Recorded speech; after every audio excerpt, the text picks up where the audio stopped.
On today's edition of Cronkite Sports Live, it was a nail-biter in Colorado last night for ASU men's hoops. How did they fare in their first conference game? ASU football has their guy. What can fans expect with the brand new head coach now at the helm? And yes, it's true, ASU is a hockey school, but the team's toughest opponent yet awaits them this weekend. All this and more on today's edition of Cronkite Sports Live.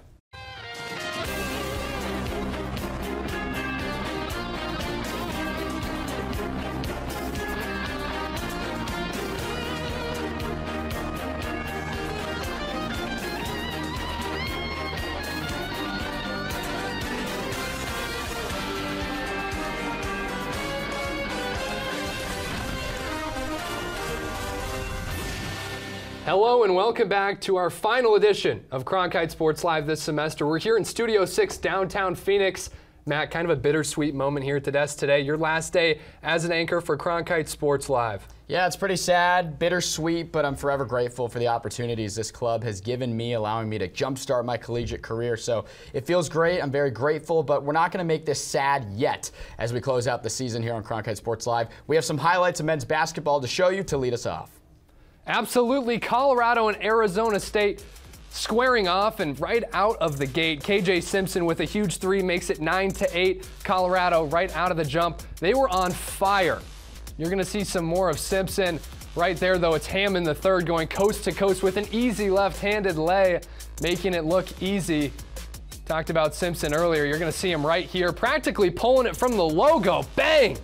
Huge three-pointer for the Buffs there. Gave him a 14-point lead. Simpson had 13 on the night. That was a team high for the Buffs. But the Sun Devils, they had that second half spurt. Jemiah Neal with a nice euro to that left-handed layup. Really well done right there. And then they were able to get this turnover, get it into transition quickly. And Devin Cambridge, bang, throws it down for a huge alley-oop, getting them some momentum. How about Desmond Cambridge doing some more work, finding his brother in the corner for three. Bang, another big-time bucket there for Cambridge. It's that brotherly connection. You've seen it so far this entire season. And then for the Sun Devils, they've got to make something happen here at the end of the game. DJ Horn dishes out a nice pass to Desmond Cambridge Jr. for the three ball right there. That gives them the 60-59 win over Colorado. They improve to 7-1. Colorado drops to 4-4. Taking a look at the upcoming schedule here for Sun Devil men's hoops. They're going to play Stanford at home in DFA. Stanford off to a 3-5 start. They've also got SMU, Creighton, and San Diego as well. Sophomore forward Marcus Bagley made some headlines of his own this past weekend. The highly touted recruit has been on the floor for ASU before, but he's seen practically zero playing time so far this season. He released a tweet detailing why he had missed game time in the early part of this season. He said it was due to some words he exchanged with head coach Bobby Hurley following the matchup against NAU to begin the season. Later on, his tweet from his account that he had been suspended because of the original tweet. Coach Hurley and ASU basketball have yet to make an official statement on the situation. Tough go there with ASU men's basketball, and now we're going to flip it over to ASU women's basketball. Here at GCU, the Sun Devils going crosstown into Phoenix. Coach Adair taking on the Lopes for the first time in her career as the ASU head coach, and the tip gets controlled. The Sun Devils in possession here early on, but this is where things get dicey because an ASU turnover leads to a layup here as Bazell gets the score in transition, and another one coming right here as Markall is going to take it coast to coast on this turnover, and easily early on it's a 4-point lead for GCU on home court in that crazy environment it looks like over there. Then here on this next one, we're going to show you Souza here. Watch this behind the back pass, setting up a layup to the glass. Skinner gets ASU within 2. A series of three-pointers are going to take here by Nadia Evans. She was able to catch fire in the contest. This one you're watching right now puts the Lopes up by 8. And now we're going to head over to the fourth quarter of play after that one. On this inbound opportunity, a 15-2 run by the Sun Devils makes it a 4-point lead for ASU with 4:20 remaining. And now this opportunity is going to be blocked down by Thompson. The Sun Devils trying to hold on to a 1-point lead, and they're going to do just that on this opportunity here that gets on the three. So we're going to watch a three here clank around, find a way in. I mean, that's just quite the bounce. That's a home court bounce right there, getting the Lopes to within 1. Now here in the corner, look at this court vision here as Eric Strupp's going to hit this corner three. She is able to knock it down, the Sun Devils by 5. Now Skinner's going to go to the line. She knocks down 15 of 17 on the day. She finishes at 29. A come from behind win by 8. Coach Adair and the Sun Devils get it done, and here's what she had to say after. To come on the road in this environment and for us to be down and we just fight. We talked about before the game being competitors. And what do competitors do? They leave it all on the floor. And there were moments we had to get key stops, key rebounds. You know, we switched from the zone, we went to man. And then we had multiple lineups, different people playing different positions that they don't normally play due to foul trouble. But they didn't waver. Good stuff there by Coach Adair. Here's what the Lady Devils have coming up. A couple home matchups coming up for ASU. All 3 of them that you see there, UMass Missouri and Prairie View A&M. All of them can be seen on the Pac-12 Insider streams. Those are student journalists here at Cronkite getting it done. And obviously the road trip there to the 5-2 Stephen F. Austin. An interesting stretch for the Sun Devils, trying to take advantage before they're going to have some conference play after this set of games here. Well, it's not every day you see a 32-year-old take the seat at the driver's wheel of a college football program, but that's exactly what ASU has entrusted newly appointed head coach Kenny Dillingham to do. Dillingham was introduced this past weekend following his final game as Oregon's offensive coordinator. He's no stranger to ASU or the Valley, though. He attended Chaparral High just down the road and was also a grad assistant under Todd Graham at ASU. You could see the emotions pouring through in his introductory press conference as he addressed media, family, and the Arizona natives for his first time as head coach in the Maroon and Gold. I'm home. First thing I want to say is I want to thank Dr. Crow, Ray Anderson, Gene Boyd, Marcus Williams. I mean, this is literally home. Home.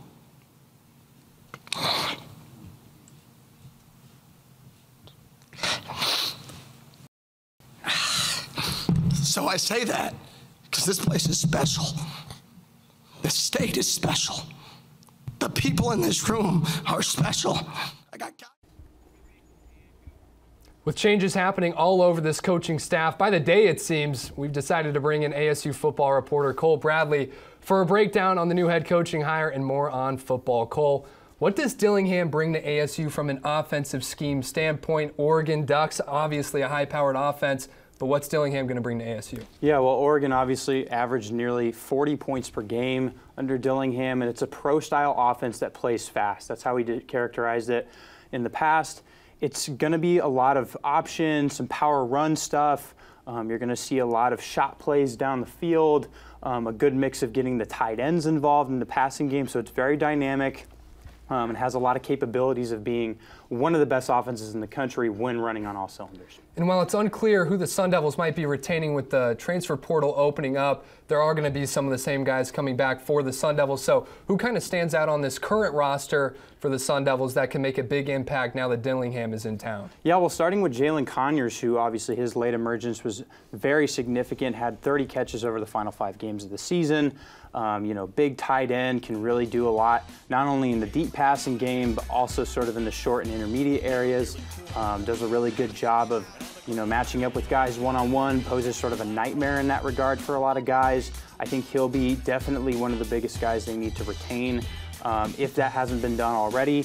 And then moving on sort of to the running game, when you got a guy like Daniel Ngata, who in limited opportunities this year showcased a lot of explosiveness, a lot of downhill runs, not only up the middle, but on the outside. If Dillingham is able to move the pocket like he is normally with Oregon, with a guy like Ngata, that should be very effective. And then you have someone like Gio Sanders and Elijah Badger, both contrasting styles in terms of their, you know, the receiver room. Badger does a really good job with yards after the catch, generating speed.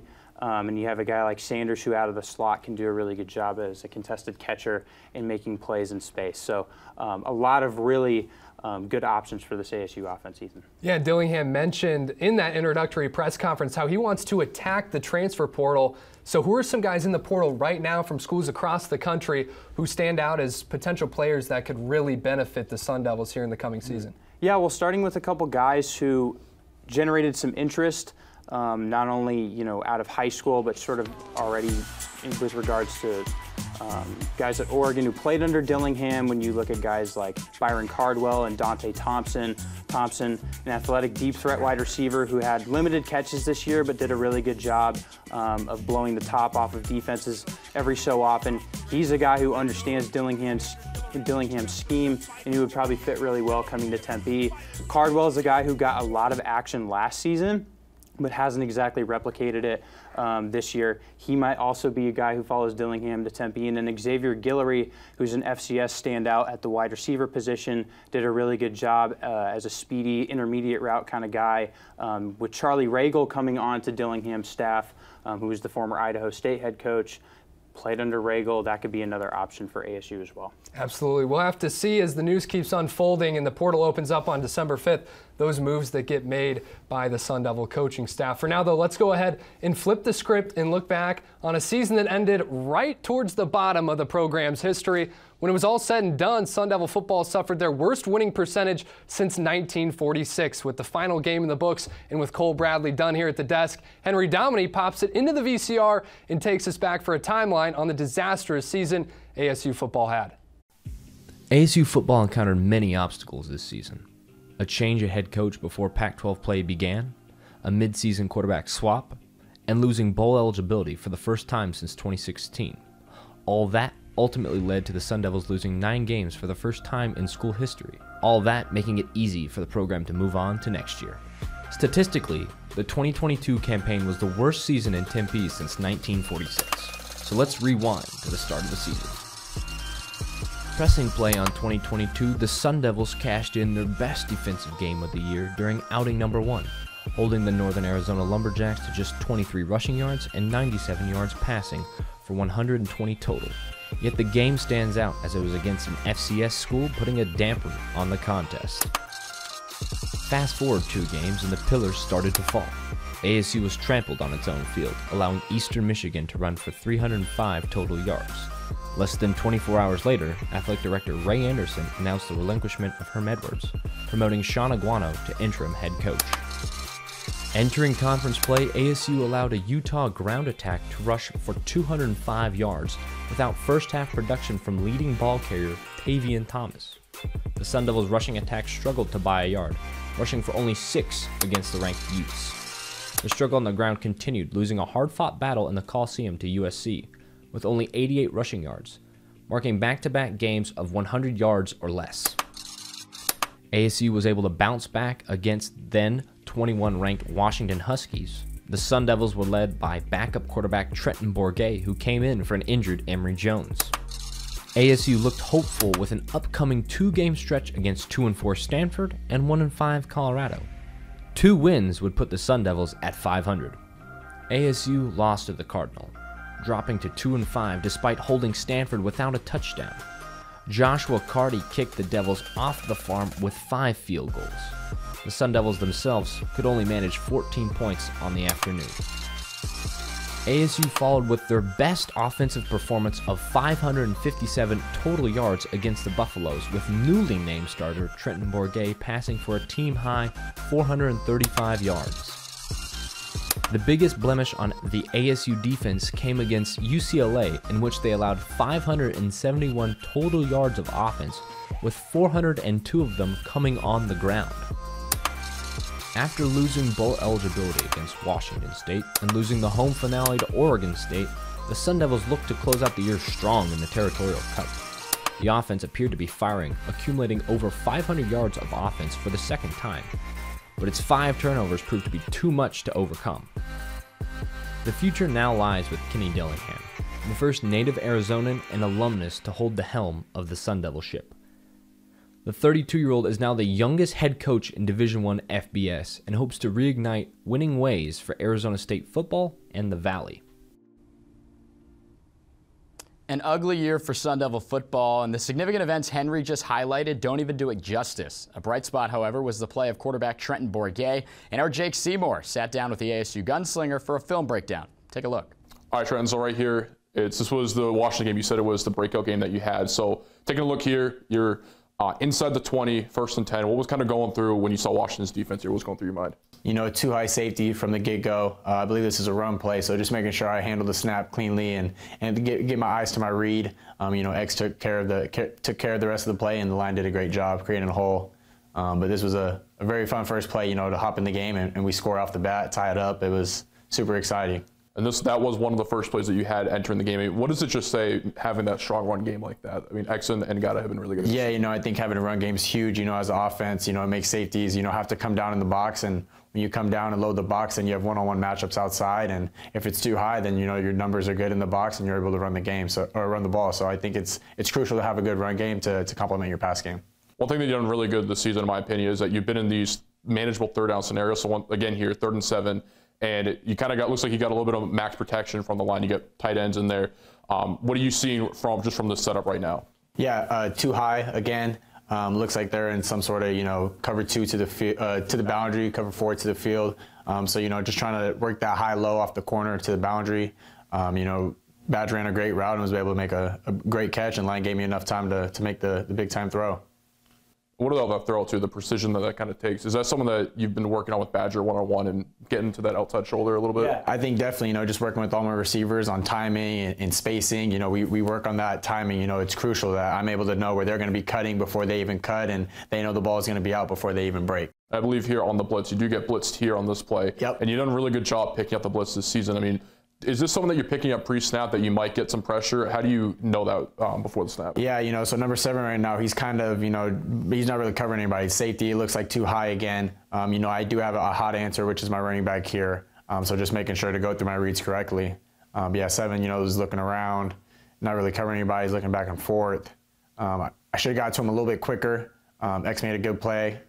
Caught it, got upfield, and, you know, it was a big touchdown. So something like that, is it a dead giveaway when they start looking around that you know you're going to get the pressure? Yeah, you know, there's, you know, certain guys like to play games and just trying to, you know, be able to understand, okay, is this guy really coming? Is he not? You know, just the other day in practice, you know, Rose messed with me saying he's coming. I'm like, you're not coming, dude. You know, you're the only guy that's over there who's not a safety capped or anything like that. So just picking up on tendencies and really understanding the breakdown of the defense is huge at the quarterback position. You can catch the rest of that awesome discussion on our social platforms and on CronkiteSports.com. This week was hectic and busy, and no, not just because of studying for finals and classes ending, but also in the ASU sports world. So many different things took place, so let's get the weekly forecast in the corner and hang out with King Tut.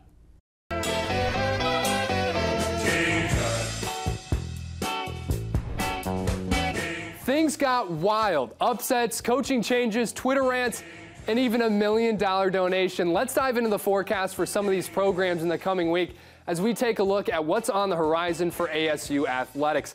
A lot of people are excited about the new head coach, probably none more than Kenny Dillingham himself, though. He said this was his dream role, and as the youngest head coach in Power 5 football, he's going to have to prove some doubters wrong. So how does he go about that? Well, for starters, he stated the transfer portal was a tool the staff would use to its advantage, not shying away from talking about attacking the portal. It'll be opening December 5th. Dillingham enjoying and soaking in this weather as well. It's freezing cold up in Eugene right now, folks, but take a look at Tempe. Hey, that weather not so bad, 72 and shiny. He's using that as a recruiting tool as well. That's just another example. The lifestyle and living down here in Arizona. He's trying to bring guys to the Valley. But it's going to take more than some sunshine and shopping malls to bring top-tier athletes to the desert. To get that next level, Dillingham preached the importance of NIL and activating the Valley around Sun Devil athletics. Not just football, but every sport, whether it was hockey, softball. Dillingham was calling on Sun Devil Nation to get active and get out to events to support the programs. And his message must have rang through as one donor in attendance at Dillingham's introductory press conference named Knapp Lawrence was so inspired by Dillingham's call to the Valley, he donated $1 million to Sun Angel Collective to get the ball rolling. And as you can see, it paid off. 148 new members for Sun Angel Collective just 24 hours after that introductory press conference. Just great stuff for the athletes at ASU. They're going to benefit from that. And it might just be the spark that starts the fire here in Tempe for support and success around ASU athletics. Hey, speaking of sparks, the Cambridge brothers have been balling since arriving here in Tempe. A couple of transfers right there that have helped head coach Bobby Hurley and company get off to a solid start to the season. That Cambridge connection, folks. I mean, whether it's behind the three-point line or in the paint, it seems like they can get it done from just about anywhere. Devin Cambridge averaging a little over 9 points and 5 rebounds a game so far this season. He's got his older brother Desmond beat out in those categories by a narrow margin, so we'll have to see if that keeps up. But hey, regardless, that brotherly connection on the floor has shown through so far.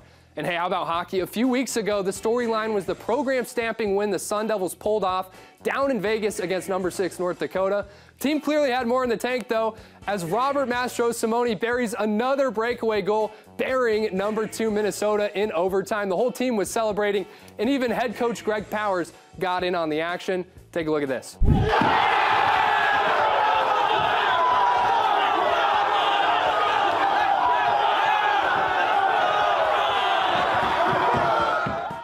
All right, that's all the time I have for the forecast right now. Stay tuned to CronkiteSports.com for more sports coverage in the coming weeks. Ethan pretty much hit every nail on the head with that report, but clearly ASU Hockey has the blueprint as an independent team to make the tournament by beating blue blood ranked teams. ASU is doing that, and even the transfers from bigger programs that have come in here to ASU are starting to catch on to the culture here in Tempe. When the number one team in the country comes into your building for 2 games, you have to get at least one of them, and it's so fun playing these teams and being able to play teams from all different conferences and all different ranks. It's really, really special. Well said, Mastro. And to further analyze the slaying of the Gophers, we bring in hockey reporter Riley Swinson. Riley, a program-defining season series last weekend against Minnesota, only a couple weeks after ASU went to Vegas and took down North Dakota. How big of a win was this? How were they able to do it? And what does this mean moving forward?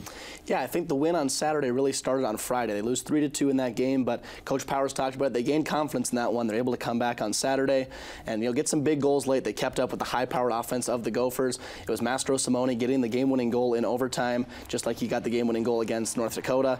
And so this is going to be a win where moving forward, Minnesota's a really good team, as we well know, and they're going to be moving forward a team that's going to be good all year long, pick up wins. It's going to help ASU in the pairwise, so that way when March comes around, they're coming for selection shows. ASU is going to have that win on their resume, and it's just going to keep looking better and better moving forward. Absolutely, and yes, the Sun Devils should enjoy this win. I'm sure they have up to this point, but in a few hours they drop the puck in Denver at Magnus Arena, and that's going to be a tough game against the defending champs and the number 1 ranked Denver Pioneers. So how is ASU going to take on that tall task? Yeah, like you said, the defending national champions, I mean, talk about a tough stretch of the schedule. You got number 2 at home, now you go to number 1. It's been a place where ASU has struggled against Denver, another program that has got the best of the Sun Devils, but this Sun Devil team just feels a little different. Like we said, the wins over North Dakota and Minnesota, and now you look at the upcoming schedule, Denver first, and they got New Hampshire and Boston College. Those are a couple of teams who ASU is going to be able to take advantage of that part of the schedule. You maybe get a couple wins there. They've had struggles against those type of teams. They got swept by Clarkson. They dropped one at home to Colgate, and so they've been able to get up for the big teams in North Dakota and Minnesota. We'll see what happens in Denver. Those are 2 series there where they can take advantage. Then they come home to the Desert Hockey Classic, take on Michigan Tech, and play at Mullet Arena where they've had so much success. Absolutely, and with that, I mean, it'll be interesting to see what the Sun Devils can do. That's our guy Ben Paris out there at Magnus Arena right now. Ben, how's your hair and how are you feeling over there, buddy? Maybe a hat to keep you warm and all that. What can you tell us at Magnus Arena about this matchup that's getting ready to take place in just a little bit? Yeah, guys, a chilly one outside right now in Denver, but for ASU, it's going to be an extremely tough challenge. There's no doubt that the University of Denver is a program with, well, a championship pedigree. They've won 9 national championships. They're defending champs, as you guys mentioned, and they just have so much star power. Carter Mazur, Mazimo Rizzo, both guys who are top 10 in a number of statistical categories. Sean Behrens, a draft pick of the Colorado Avalanche. Of course, Michael Benning, the captain of this team, was named the most outstanding player of the Frozen Four last year, and he's back again this year. DU, like Arizona State, dropped their game on Friday night last week against Omaha. They got shut out for the 2nd time this season, and then they responded on Sunday. They knew that they didn't play their best, or Saturday that is, they didn't play their best brand of hockey, and they won 6-3. They know what it takes to win. They know how to adjust in game. They know how to adjust in between games, and it's tough to beat them on home ice. Arizona State has never done that. They have 2 chances to do it, and this would be the biggest win in program history, which seems hard to believe after the season they've already had. Yeah, Ben, like you said, ASU has not fared well at all in that building there that you're with there. So stay warm up there in Colorado, and we'll see what lines ASU can put together to stay with the Pioneers shift by shift. And the equivalent of this for wrestling is finding guys to fill each weight class. And so far, head coach Zeke Jones has done a stellar job for a program that year in and year out hangs amongst the top 10 in the nation. But a tight battle at 125 is worth analyzing, and here's Blake Neiman, who has the info. For head coach Zeke Jones, he knows what it takes to find success at the lightweight division. A three-time All-American at 118 pounds for the Sun Devils and a member of the 1988 National Championship team. Now as the head coach of ASU, Jones has consistently produced high-caliber lightweights such as Josh Kramer, Brandon Courtney, and the emerging Richard Figueroa, who has burst onto the college scene this year with 3 wins over top 20 ranked opponents. The #1 pound-for-pound wrestler in the nation coming out of high school, Figueroa has seized the opportunity to step into the starting lineup in the wake of an injury to 2-time All-American Brandon Courtney. While one might assume that Courtney would return to his position in the lineup once healthy, we shouldn't jump to conclusions too quickly. Figueroa has been on the rise long before the start of this season. He went 3-0 in open tournaments during his redshirt year and took bronze at the 2021 Junior Pan American Games. Coach Jones even went on the record saying he had one of the best preseasons out of any wrestler on the roster. There's still no timetable for when Courtney will return, but when he does, the gap between him and Figueroa will certainly not be as large, making for a potentially spicy wrestle-off at 125. Thank you, Blake. The ASU wrestling squad is competing at the Cliff Keen Invitational in Vegas as we speak, so there's some updates on that on CronkiteSports.com. And now moving along, if you thought we were done talking about the transfer portal, Ethan, we're not. Yeah, Matt, you're right. We're absolutely not done talking about it because Arizona State volleyball, after a disappointing end to the season, they lost 6 players to the portal this week, so we'll send it out to our own Sammy Miller with another in-depth report. The landscape of college athletics has changed dramatically ever since October 2018 when the transfer portal was introduced. Now players have more control of their own destinies by being able to enter the portal.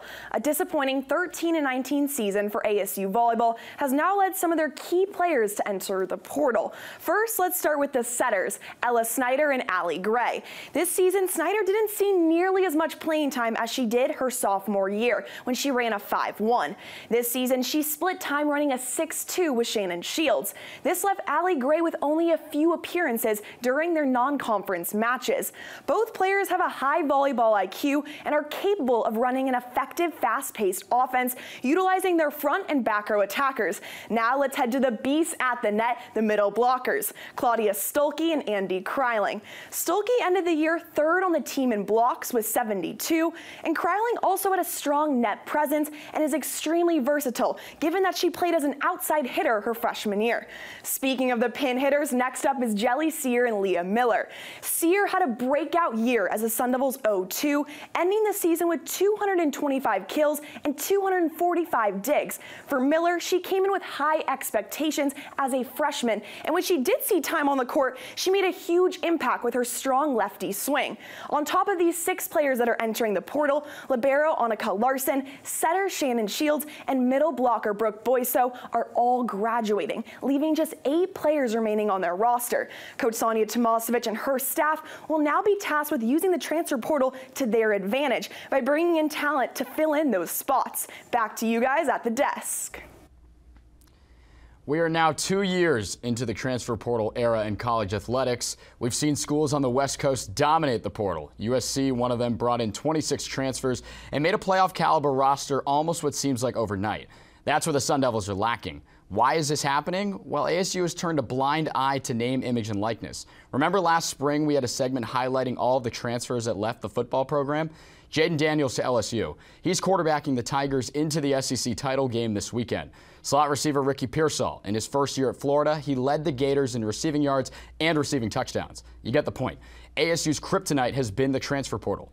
In the case of football, this may look like a jump ship situation looming. Recruiting sanctions are coming up and limited prospects for the future, but it's not just football.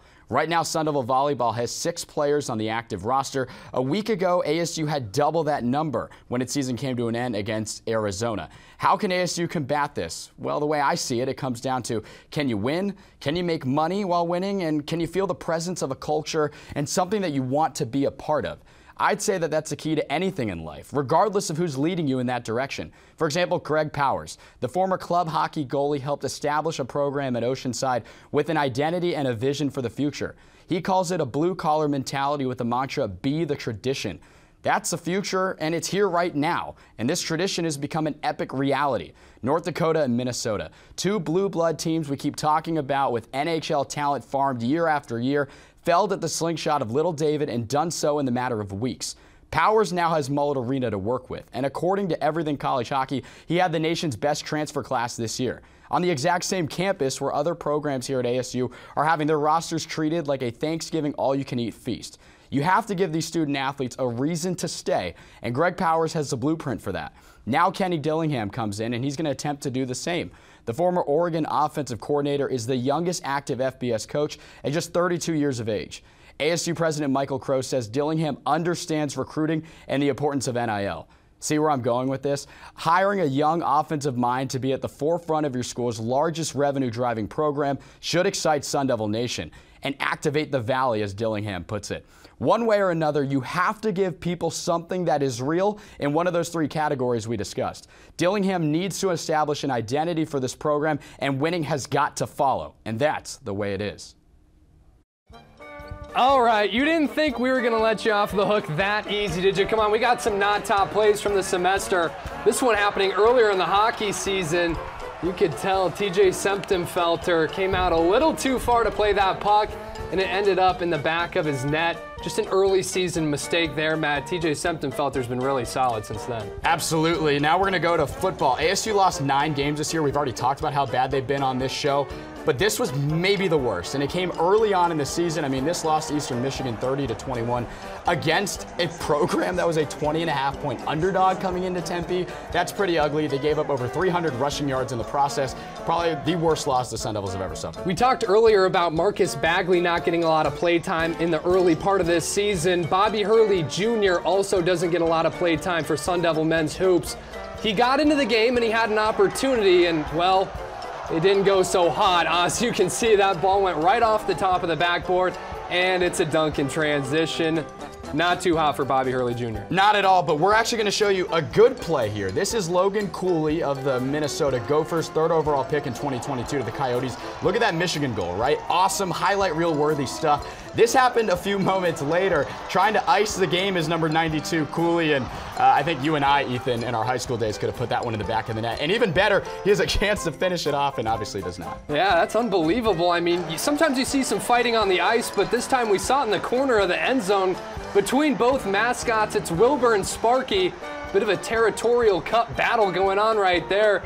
Hit him with a left, hit him with a right, knock him out like fight night. Sparky seeming to take the W there in that one. Of course, Matt, we know how it finished in the actual football game. Arizona State didn't fare too well. Not at all. And with all of that craziness in our final show of the semester here at WCSN, before we say goodbye, we want to say goodbye to our club's president, Mr. Ethan Ryder, who's going to be graduating here this month. He was a former anchor for the club and a club reporter who has helped everyone, I can speak for everyone in this club and their unique journeys here at Cronkite. Ethan, thank you so much for all you've done, my friend, and we're excited to see you soar in the journalism world here shortly. Yeah, no doubt Ethan Ryder's going to go far, and Matt, time flies, man. I mean, like we started the show with, kind of your last moment here on the desk. It's been an honor to be here at the desk with you. We've had some stress, some success, but it's been overall just great times. You're one of my best friends, and we got Nick Bourguet, EP, here as well with the cupcakes, bringing us some food. You do a great job behind the scenes as well. Yeah, he makes us look better than we actually are, and he's been a lot of fun. As well, Mr. Mike McQuaid, who was our EVP not too long ago. So it's been really awesome. I said it earlier in the show that all the opportunities this club has provided me, I do not take lightly. I've had a lot of fun with some awesome people, but it is time for bigger and better for myself, and we will see everybody next semester. But for everyone in the control room that you don't see doing all the stuff like Nick Bourguet just came with those cupcakes, we all say thank you. And for the reporters that went out and got it for you all year long, to my best friend, Mr. Ethan Tuttle, I've been Matt Venezia for one last time saying so long, and we hope you have a safe and blessed holiday season.